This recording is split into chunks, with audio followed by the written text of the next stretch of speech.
ನಮ್ಗೊಂದು ಮಾತು ಯಾವಾಗ್ಲೂ ಕೇಳೋಕ್ ಸಿಗ್ತಾನೆ ಇರುತ್ತೆ.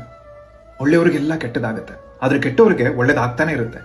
ಯಾರು ಒಬ್ರಿಗೆ ಒಳ್ಳೇದ ಬಯಸ್ತಾರೋ ಅವರೆಲ್ಲ ನರಳಾಡ್ತಾ ಇರ್ತಾರೆ, ಆದ್ರೆ ಯಾರು ಕೆಟ್ಟದ ಬಯಸ್ತಾರೋ ಅವ್ರು ಸುಖವಾಗಿರ್ತಾರೆ ಅಂತ ಅಂದ್ಕೊಳ್ಳೋಣ. ಲಂಕೆ ಅಂತ, ಲಂಕೆಯಲ್ಲಿ ರಾವಣನ ಕೆಳಗಡೆ ಬಹಳಷ್ಟು ಜನಗಳಿರ್ತಾರೆ. ಯಾರು ರಾವಣ ಹಾಕಿರೋ ನಿಯಮಗಳನ್ನ ಪಾಲಿಸ್ತಾ ಇರ್ತಾರೆ, ರಾವಣನಿಗೆ ಹೋಗಿ ಕೈ ಮುಗಿತಾ ಇರ್ತಾರೆ, ಅವರೆಲ್ಲರೂ ಲಂಕೆಯಲ್ಲಿ ಸುಖವಾಗಿರ್ತಾರೆ.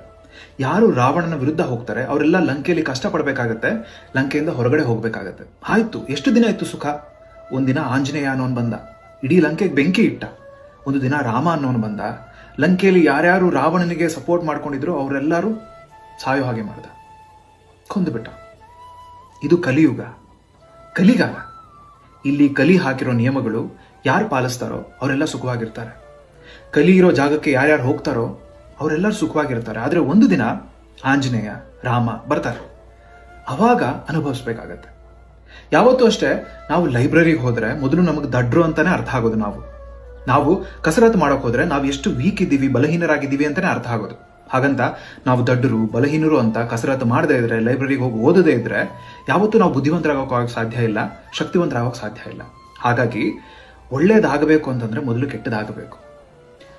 ಕೆಟ್ಟದಾಗ್ತಾ ಇದೆ ಅಂತಂದ್ರೆ, ಆದ್ರೂ ನೀವು ಧರ್ಮದಲ್ಲೇ ನಡ್ಕೊಂಡು ಹೋಗ್ತಾ ಇದ್ದೀರಾ ಅಂತಂದ್ರೆ ಮುಂದೆ ಒಳ್ಳೇದಾಗೇ ಆಗುತ್ತೆ. ಅದಕ್ಕೆ ಕಾಯೋ ತಾಳ್ಮೆ ಇರಬೇಕು. ಇದನ್ನ ಅರ್ಥ ಮಾಡ್ಕೋಬೇಕು.